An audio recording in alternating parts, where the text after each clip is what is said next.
Today on the BetaFiles, Dr. J stops by to talk with me about cancel culture and the recent developments in the far left. What's going on with them? So we're going to talk about that and try to break it down a little bit. So hang on to your diapers, babies. I'm the barber.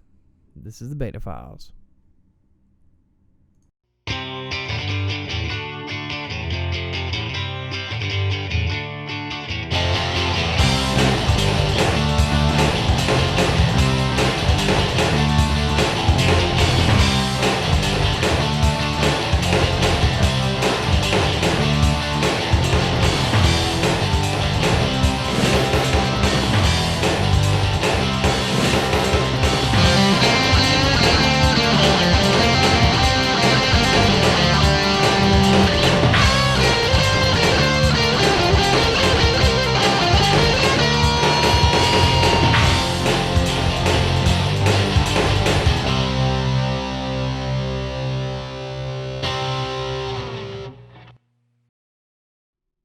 All right, so today on the BetaFiles, we're going to be talking about cancel culture.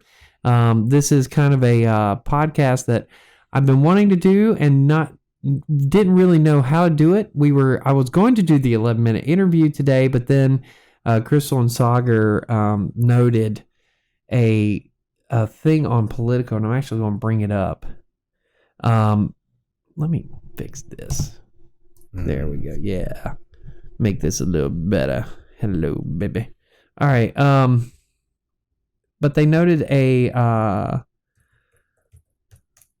article on Politico that had done a survey. I think they said it was the Cato Institute, right? It was, because they really love the Cato Institute. Yeah, they really hate the Cato Institute. They made that clear. But the article, let's see. Come on. Is it a Times article or is it? It's Politico. Politico. Let's see, GOP virus, Trump. So I should have probably brought this up before we started, but it's talking about a poll on cancel culture. Is Politico pretty down the middle? It's left. It's left. Yeah, it's left. But Sagar really liked it. I mean, he seem to be in favor of. Yeah, well, I think that because they have, they're one of the more trusted news sources. They're left, but they're more towards the middle than say like the Post or the Times. Here, let me just do this. Cancel culture poll, Politico. Should have just done that. Probably wise, yes. Yeah, that would have been better. You can hear everything in these headphones. Yeah, you don't like that, do you? Oh, by the way, we have a special guest with us today, Dr. J. Wave to the camera. or you know. Yeah. Oh, this is why I couldn't find it, because it was yesterday. It's why they were talking about it this morning. You're going to look at the poll and describe it? Yeah. It says Americans tune into cancel culture and don't like what they see. Is the name of the article. It's on Politico. It was by Ryan Lizzo. It says in the last years, numerous public figures have become the targets of online campaigns by social media swarms. The former and current president have spoken out against the practice of both Obama and Trump. And Obama said, that's not activism, he said last November. That's not bringing about change. If all you're doing is casting stones, you're probably not going to get that far. That's easy to do. And then in the 4th of July speech at Mount Rushmore, Trump said, we want free and open debate, not speech codes and culture and cancel culture. Who said that? Trump. Okay. We want free and open debate, not speech codes and cancel culture. We embrace tolerance, not prejudice. He did not write that. Speaking of the left, he added that one of their political weapons, the left, is cancel culture, driving people from jobs, shaming dissenters, and demanding total submission from anyone who disagrees. This is the very definition of totalitarianism and is completely alien to our culture and our values, and has absolutely no place in the United States of America. So, I'm going to keep my mouth shut. So then hold on. So then he said, then the article reads, we were curious how much this debate over cancel culture, which has quickly morphed from a Twitter obsession for elite journalists to a campaign rally for Trump, rallying cry, for Trump, has permeated the public, and I apologize, I don't have my glasses on. It has permeated the public consciousness. We asked our polling partner, Morning Consult, to field some questions in our weekly survey, and one surprising finding is the number of Americans who now agree with Obama and Trump and want to cancel culture, or at least its worst aspects. So I guess the Cato thing was a separate poll from this.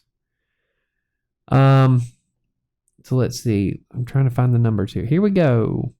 Age is one of the most reliable predictors of one's views. Members of Gen Z are the most sympathetic to punishing people or institutions over offensive views, followed closely by millennials, while Gen Xers and baby boomers have the strongest antipathy towards it. Cancel culture is driven by younger voters. A majority, 55% of voters 18 to 34, say they have taken part in cancel culture, while only about a third, 32% of voters over 45 say they have joined a social media pylon. The age gap may partially explain why Ernest Owens, a millennial journalist, responded to Obama's criticism with a New York Times op-ed that amounted to a column-length retort of "Okay, Boomer." Oh.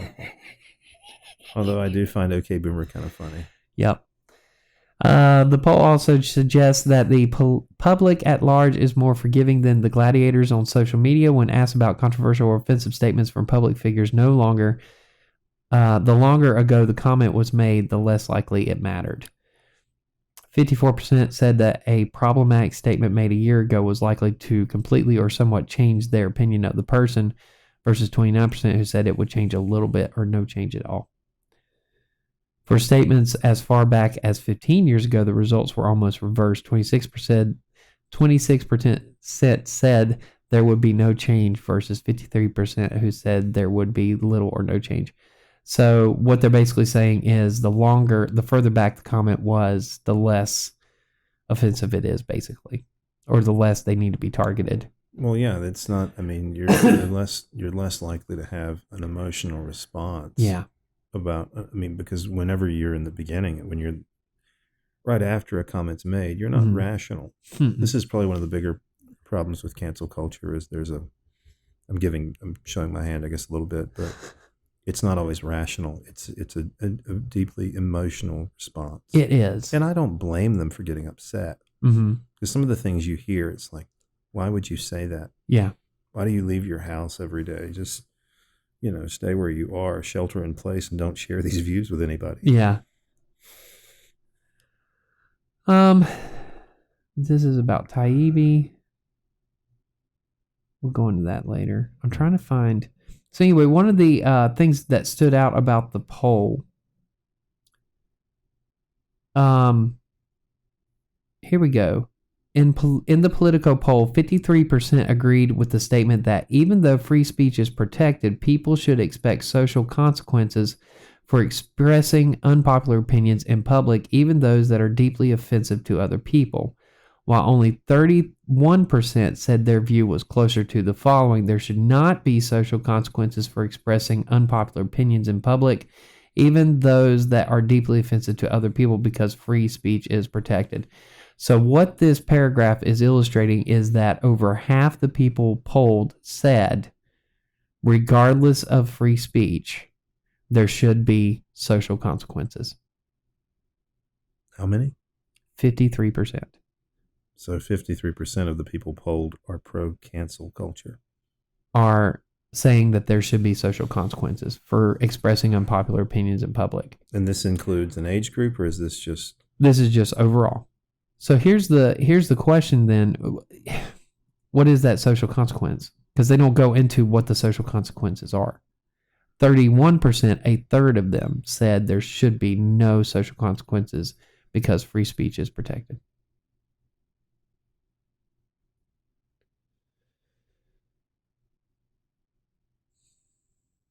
Wow. 53%. That there should be so, but again, it doesn't say what those social consequences are. Well, I don't think those people would say, they need to be fired. Well, some of them probably would, right? But I would say that not all 53%. Yeah. Not everybody. What? We don't have any age groups there, do we? Mm-mm. Yeah, That's just straight across the board. That would be helpful because the segment you showed me with Ball and Sager, I love that. I'll make that joke after we're off. I know. Is that one of the points that Crystal Ball made, and it's worth mentioning, is that cancel culture is less about being a part of a marginalized group than it is about your age. Yeah. Because we're not, and you had read that in the beginning of the article, Gen Xers and Boomers tend to be more suspicious of cancel culture than, say, kids our children's age. Yeah. Yeah, this is more, I mean, let's face the facts. Number one, it's a millennial movement. It is. It is straight up a millennial movement. This is, the millennials are the ones that got this mess started. They're the ones that have perpetuated it. This iteration, because cancel culture is not new. No, and that's the other point they make. It's been around for a while. It's been around for a while. And if you look at it, the right had their heyday with cancel culture in the 80s and 90s. But there's something more lethal about this one. And it goes back to what I was telling you about my friend who is a lifelong Republican who, I made the comment to him about the Tea Party versus this new ultra-liberal left, right? And the difference between the two. And I had said that, what we're witnessing is yet another Tea Party. And he said, now hold on, there's a difference. And the difference is that the Tea Party was not established well enough in the institutions to sustain itself. Whereas this, they were smart enough, whether this is a concerted effort or not, I don't know. He and I didn't get into this. But they were smart enough to embed themselves so deeply into the institutions that now that it's happening, it's going to be harder to get rid of this ideology and get rid of this toxicity that they're creating. It's like separating the weeds from the crop. You can't if it's become too integrated. Yeah. Without a lot of pain, and I suspect that's going to be the case. Yeah. Maybe the younger Gen Z kids aren't gonna fall for it. I don't know. I mean, the ones who are in their early teens right now. But I think one of the things that needs to be pointed out, two things I want to point out. Okay, when we look at the cancel culture has been, this iteration of cancel culture has been happening for a few years now, and the grievance culture hoax, or Sokol Squared, whichever one you want to call it, but the one with Lindsay and Pluckrose and blah, blah, blah, blah, blah, blah, Peter Peter Boho. I can't. I swear to God, I'm so sorry, sir. We're sorry. We just can't pronounce your name. Well, just don't remember it. Yeah, it starts with a B and ends with a blah. Anyway, but they went after this to show that in the academic realm, these culture studies, the postmodern culture studies, are just reaching for anything to be able to denounce Western civilization and pick it apart, which is a very dangerous thing. And they're using Foucault. I don't think Foucault intended for them to use him the way that they're using him. No, I mean, you can tell by the number of debates he had with people on the other side of the aisle. He didn't shy away from the debates. Yeah. He wanted to have the debate. Yeah. And that is something that this new cancel culture would simply not allow. They might actually cancel Foucault at this point. No, they're living his dream. That's true. They are living the knowledge power paradigm. Yep. It is all about, But he would never believe in canceling people. I don't think so either. I mean, again, there's proof. He debates with everybody. He could have canceled Barth. Yeah, easily. Which you could say that Barth cancels himself by arguing for his own death. Of course, when Barth actually did die, he could just look at Foucault and say,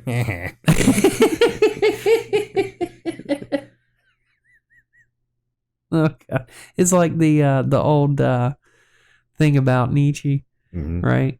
God Nietzsche is said dead. God is dead, and God. then Nietzsche died, and God said Nietzsche is dead.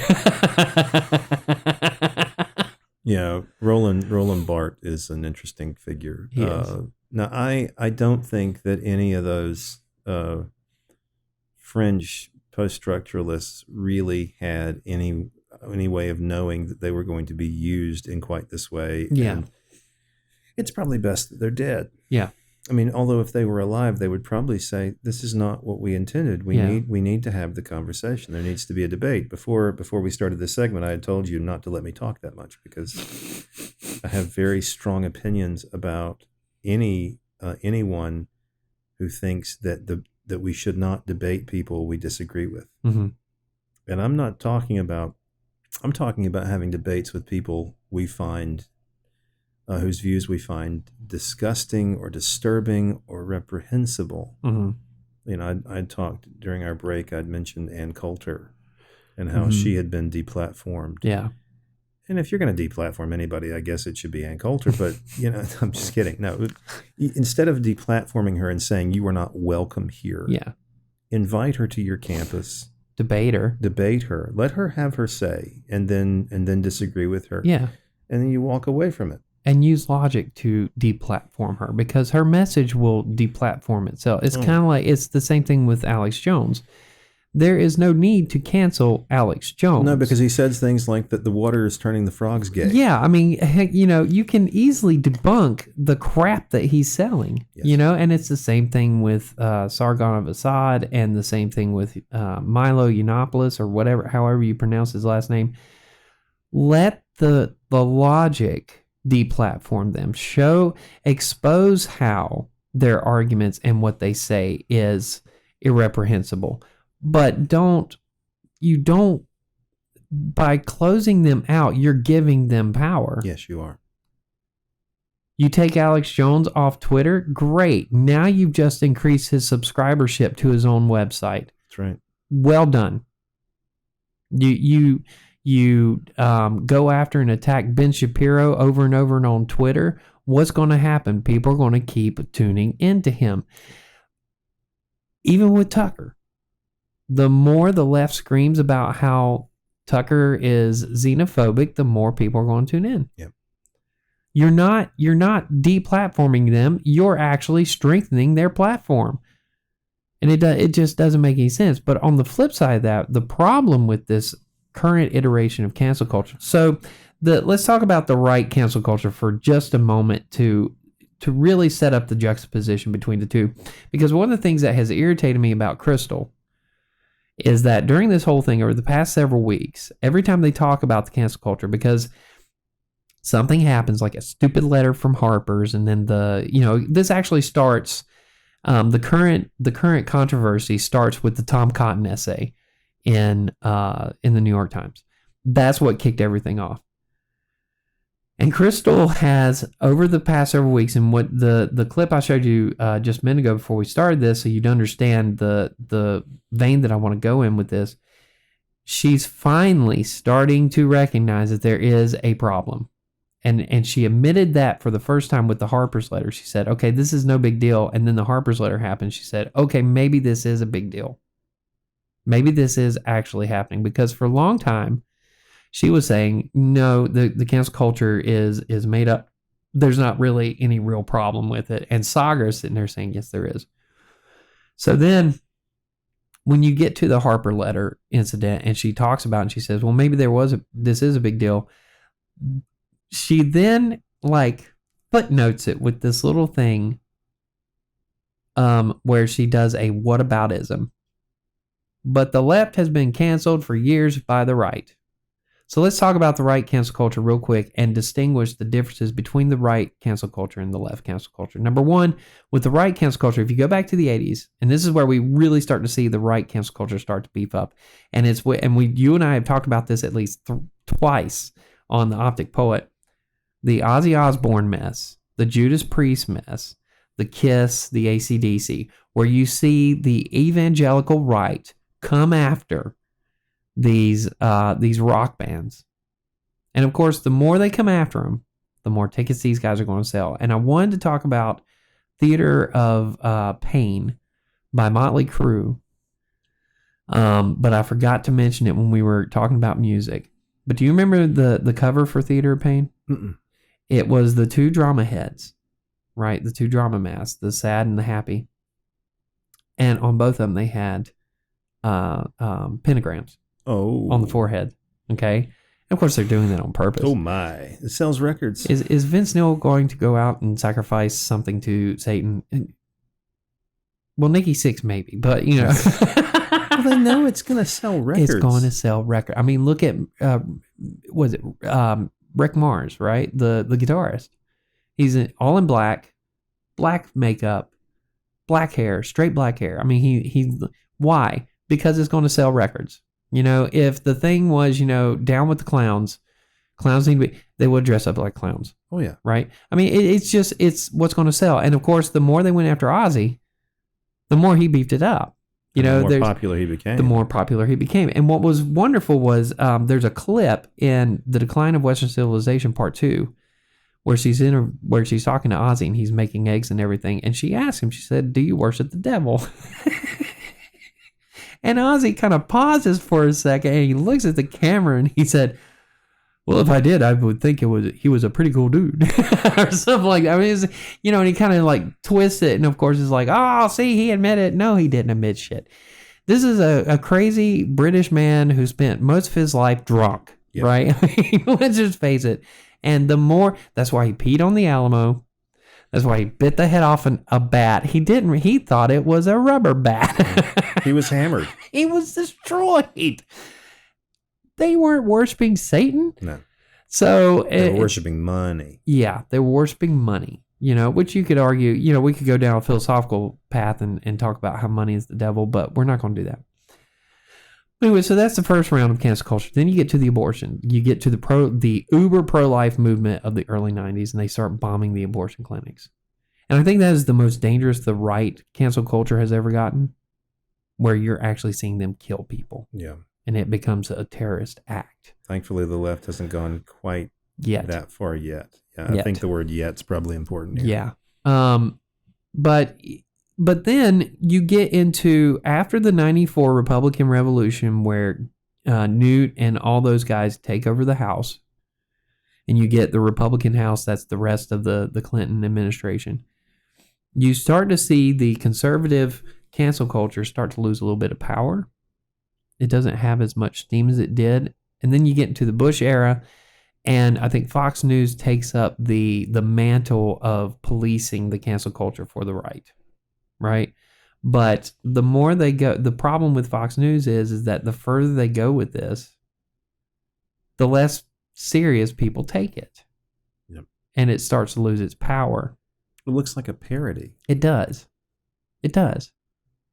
Now contrast that with what's happening on the left right now. It's a completely different thing, because the thing with the left, like my friend noted, is that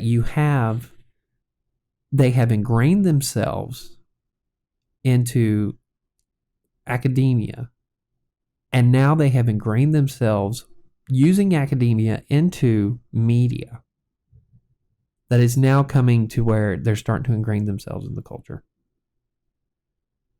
So this is like this step-by-step process. And they started with the academy.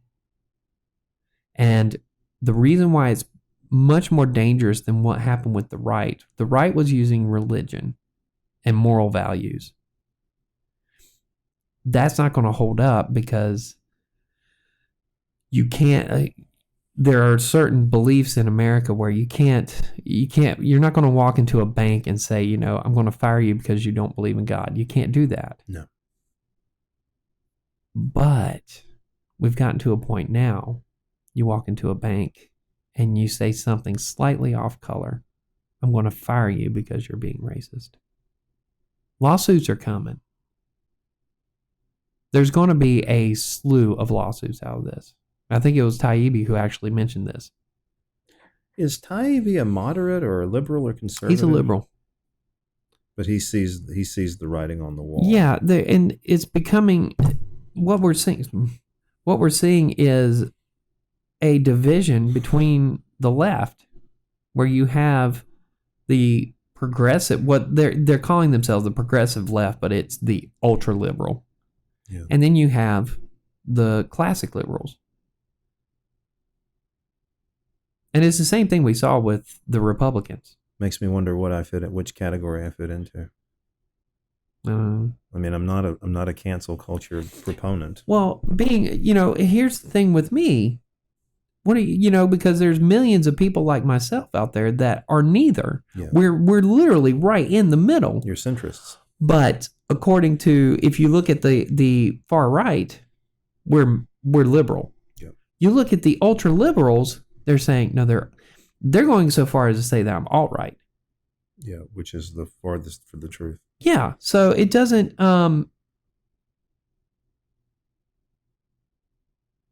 So hold on a second. Oh God, no, I can't.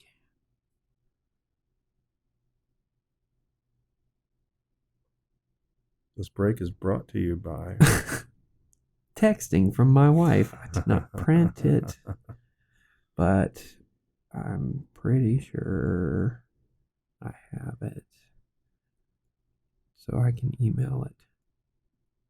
It helps to say it out loud. Yeah. So, well, that's me getting older. What's I talking about? So anyway, that's where, there's no tolerance. Now, this is one thing about cancel culture on both sides. When you enter into, whether it's on the right or the left, there's no tolerance for anything but what I'm saying. You will believe what we believe, period. Done. Or you're canceled. Or you're canceled. And that's how cancel culture works. There is no room for debate. I mean, I know, and I think it's because I left. One of the reasons I left the university was because I was starting to see some of this. Mm-hmm. And I realized very quickly, because I told you in a previous conversation that I was branded a conservative. Mm-hmm. Me. Yeah. Me. And I'm pretty far left, but it's because I wasn't a post-structuralist. I wasn't into postmodernism. I viewed the entire enterprise with a certain level of skepticism, and you can't be skeptical about post-structuralism and postmodernism without being a conservative. Yeah. Or the enemy.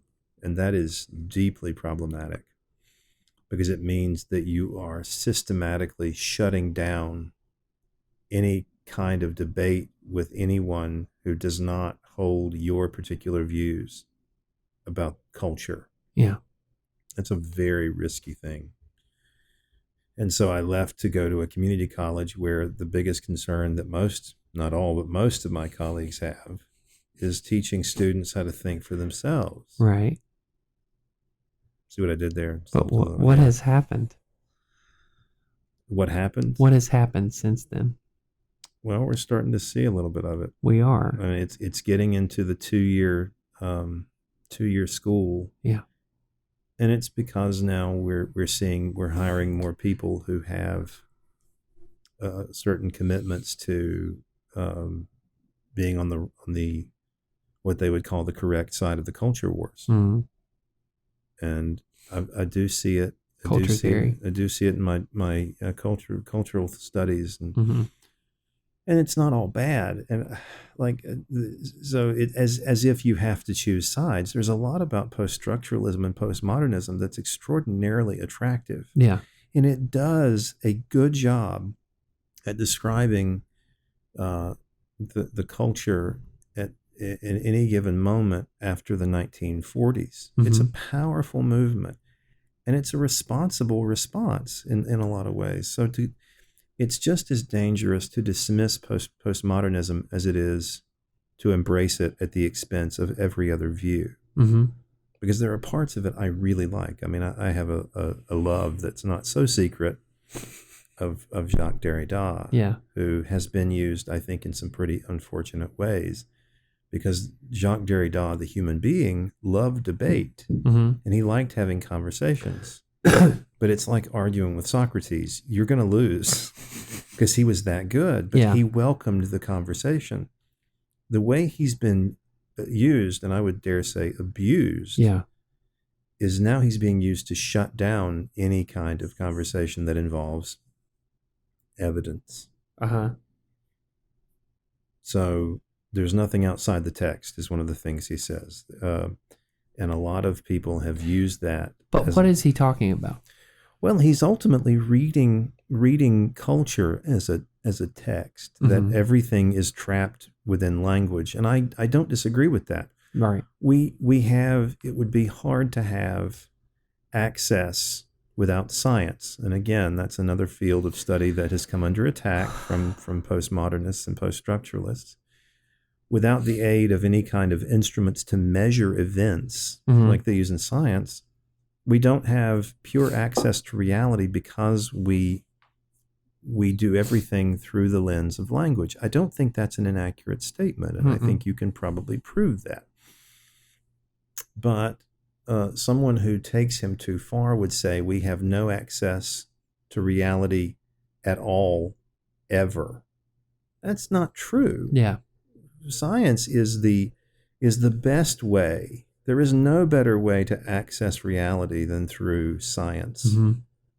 But they're dismissing science. It's because because it was invented by white European men. Well, and for whatever and there are a lot of reasons why, but you can't make these claims and provide evidence for them. Yeah. And that's where we've gone astray. And then they have the audacity to call this is I'm starting to get a little bit annoyed, but they have the audacity to say they're using philosophy. They're really not. They're not, because philosophy. I can't think of a major that requires more debate than philosophy. Yeah. If there is one, I don't know what it is.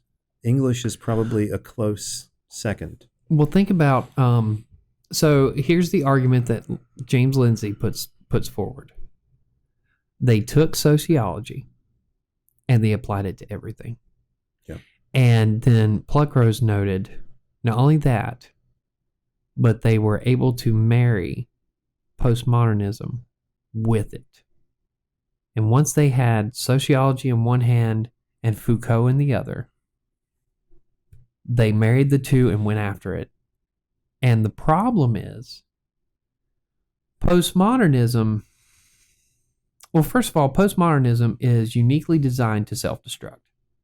Yeah, in fact, it talks about eating its tail on a regular basis. Because the problem with postmodernism is so here's an example, like this idea that postmodernism then, examines the power structure and picks apart the power structure using logic and evidence, right?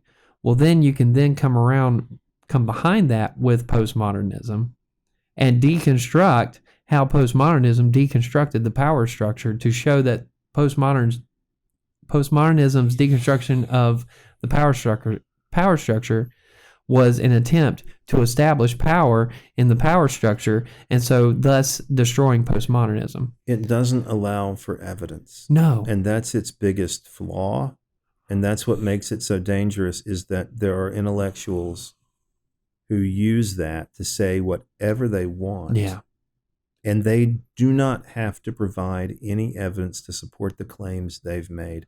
I can't think of anything more dangerous than that. Well, it ends up lending to circular reason, right? Where you create a vacuum, you keep everything inside that vacuum, nothing can penetrate, because the thing is, anything that comes in, it's the Bible problem. The constant self-referencing of the Bible, and you keep it inside that, and nothing from the outside can enter in, because the Bible justifies itself as being the ultimate authority. So there is no need. And the same thing with postmodernism. It establishes itself as the ultimate authority, so there's no need for anything outside of it. And so you get trapped in this vacuum. Well, there's nothing outside of it. There's nothing outside of it.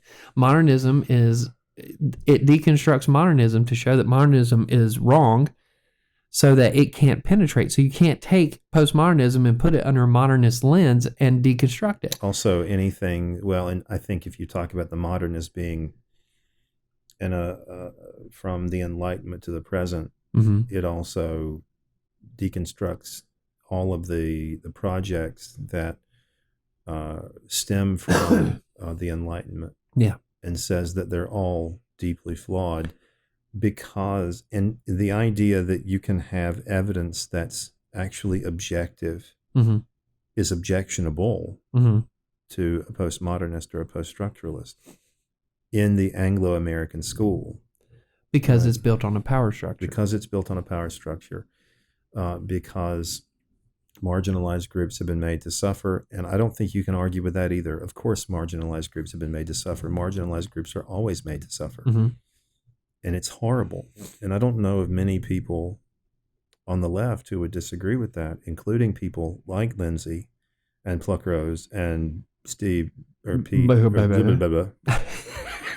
We're going to learn his name. Peter, yeah. Yeah, we're going to learn his name because he's quite good. He's important, yeah. He is important. But I don't know of anyone who would disagree with that. The problem is you get into this you get into a fairly risky place where you say because bad things have been associated with the movement as a whole is bad. Well, that's throwing the baby out with the bathwater. Yeah. Because yes, the Enlightenment produced some pretty nasty results. Yes, the Enlightenment failed to eliminate human suffering and oppression, but eventually those principles eliminated a lot of the problems that we no longer have. Yeah.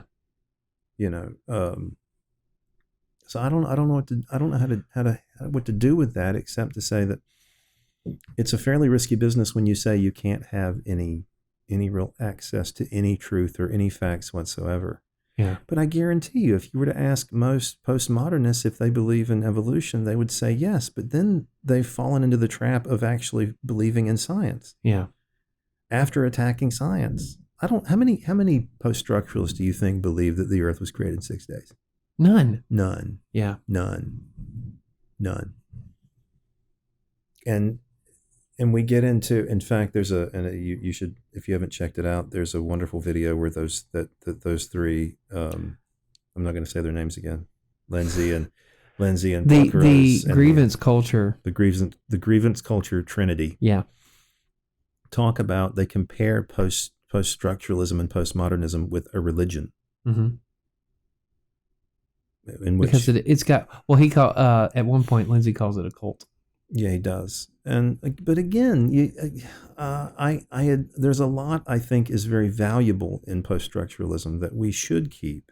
Yeah. But that doesn't mean you can't provide evidence. If you read Derrida and you read Foucault and you read the New Historicists, they're constantly getting their hands on evidence from different texts to support these claims they're making.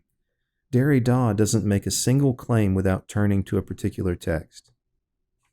He always says, this is a claim, here's the text. Yeah. We need to pause because there is a lot of lightning around us. All right. And we've got all kinds of cords here. All right, go ahead. Yeah, we'll pause.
towards the end when I said, "Oh, we gotta stop." Well, I knew it was coming. Yeah. Because I was looking out the window like, huh, that looks exciting. Yeah. All right, we're rolling. Oh, yes. So I was saying before the lightning. Yes. Actually, I've already finished saying that. The post-structuralism. Yeah, because I covered a lot, except to say that, unfortunately, I never thought it would filter down into society in the way it has. Yeah. Understand this iteration of post-structuralism, not the original French post-structuralism, Right. because it was radically different. Yeah. This iteration is shocking. Yeah. Because there was a time when, I would tell my students, because a lot of conservative politicians like to say, universities are indoctrinating your kids. Mm-hmm. And I would tell my students, I'm like, this isn't true because you're not paying attention to us anyway.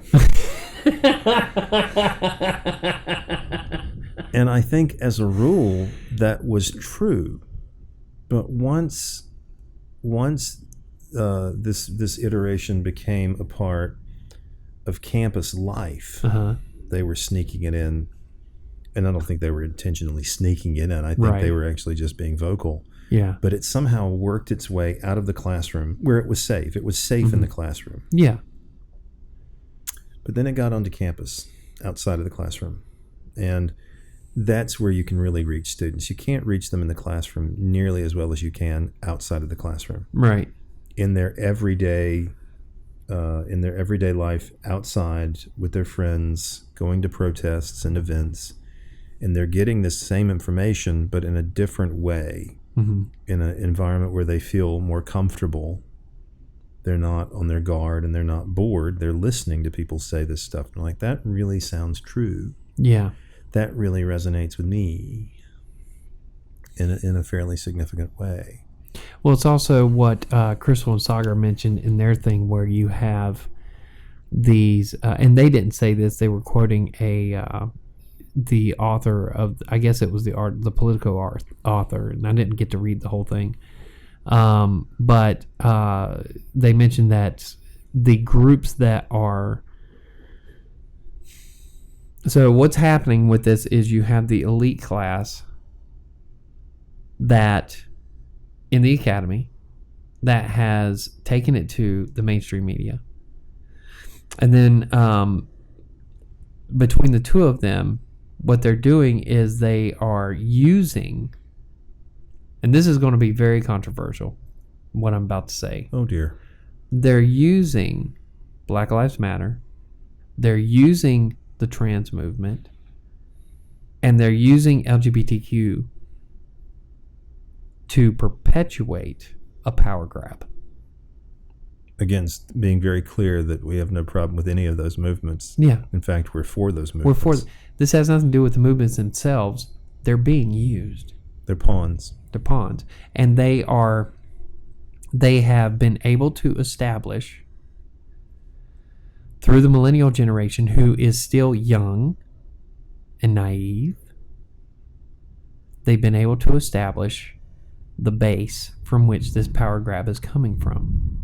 Because one of the things, we're good for 15 minutes, and we'll get this done.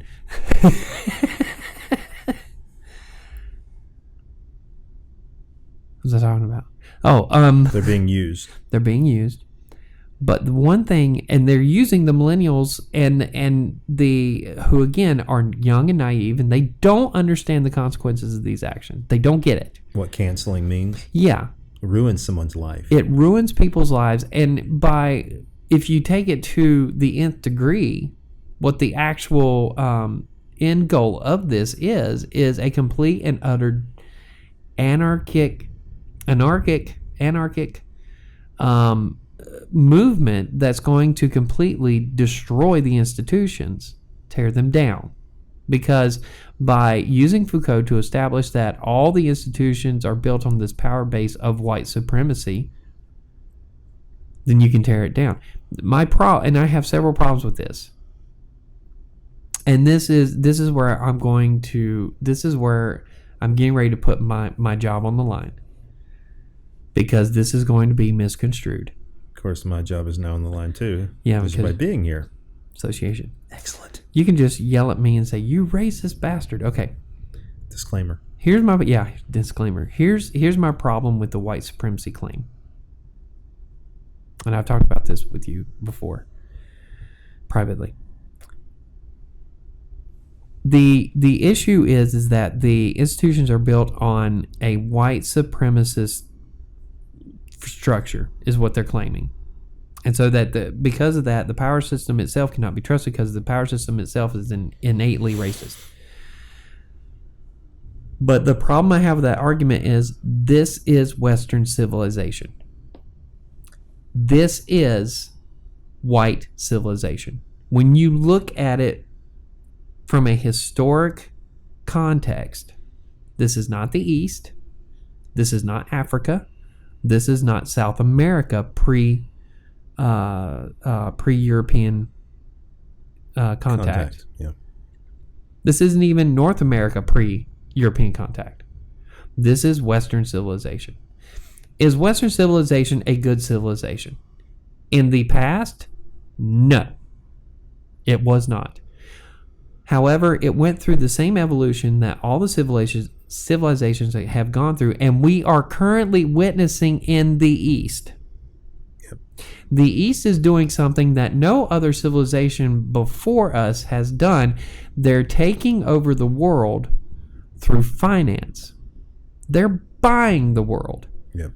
Whereas Western civilization colonized the world. I don't think you've said anything that's controversial.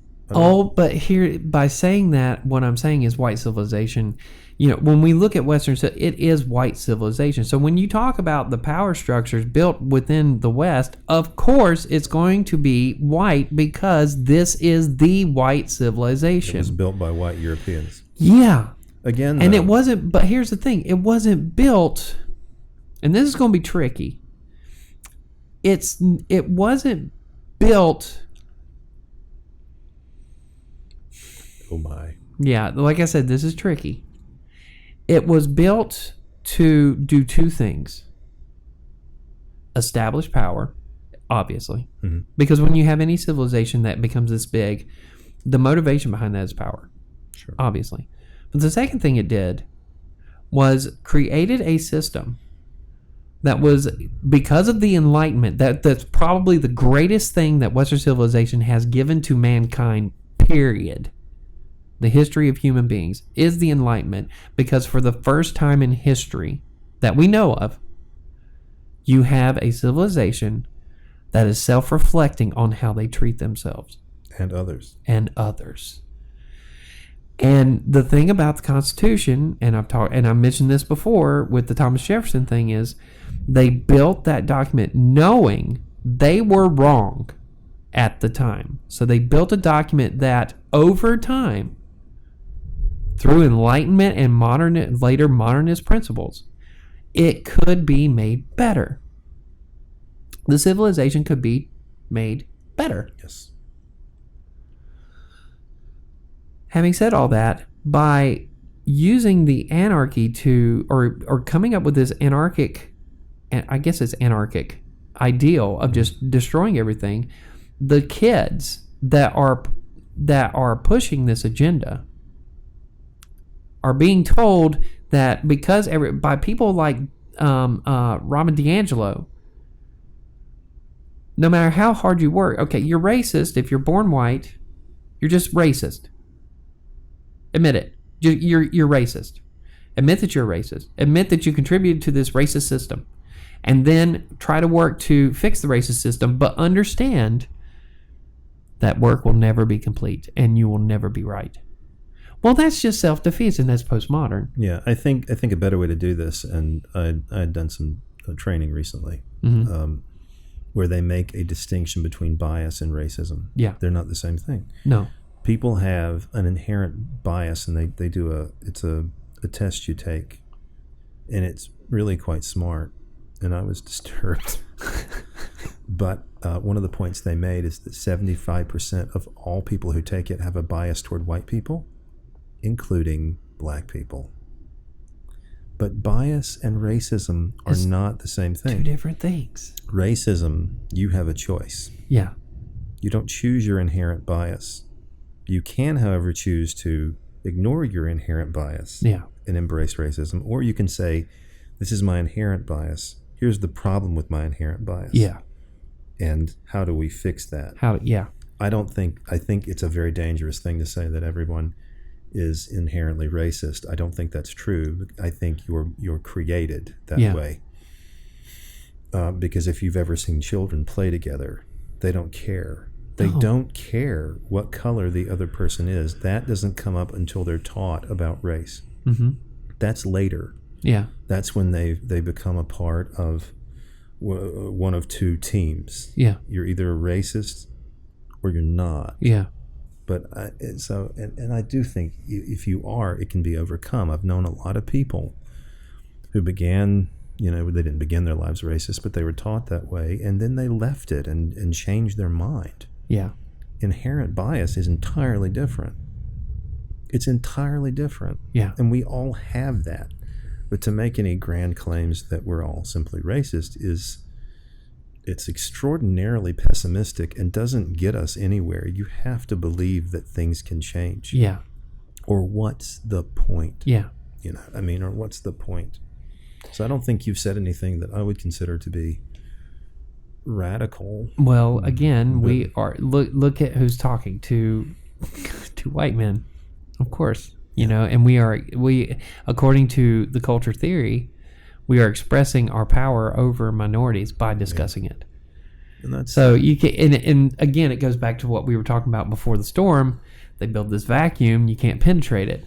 Yeah, it's risky, and it means that instead of having the conversation, you're shut down. I've already told you that things like privilege, I do buy into. I think it's real, and as a disabled person, I've experienced some of that. Right. But the idea that we can't overcome it drives me nuts. Yeah. It can be. It has to be. One of the things that we learned from the Enlightenment is idealism. Uh-huh. That's what you should aim for, is that thing which seems to be out of reach. And what seems to be out of reach for us is eliminating institutional racism. Mm-hmm. It's possible to do that. We have an opportunity to do that. Destroying the institution, though, doesn't accomplish the goal. No, not at all. Because now what do you have? You don't have an institution, but you still have the racism, because now what you've done is actually made the people who were either on the fence or to the right of it even more angry, because you've taken the livelihood away. Yeah, you're giving people ammunition. You are. And my concern... And this goes back to that naivete. And this is what I was saying all that to get to this one point where when you look at Gen Z and millennials, God bless them, they're doing this because they're young and they're just like us. We were just as crazy as they are. Yes. We just didn't have the social power that they have through social media. We didn't have the megaphone that they've got. But what's cool, and this is what I was getting at, is the people who are pushing back against this the hardest, and they're using logic to discredit and kind of put up those firewalls around it to expose it for what it is, are Xers. Yeah. They're all Gen X. There's not a single boomer out there that's pushing back, because the boomers are too weak and their positions are too fragile now, because they've been... all the different younger generations from us down have been attacking them for years. And so they have actually, their pedestal has been weakened. Yep. But you're seeing it's the Gen Xers that are saying, no, this is bullshit. Yep. And they're the ones pushing back. And that's why I say this November, and I actually mentioned this earlier on the other thing, this November is going to come down to a generation war. It will. Of my biggest concern is that you're going to see people voting on the far right because of what they're seeing on the far left.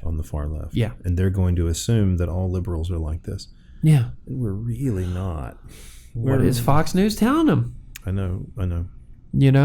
Especially Hannity. They create a straw man, and they're creating a straw man by taking, and admittedly, the cancel culture is a minority. But the problem is, as you say, they have the megaphone. They do.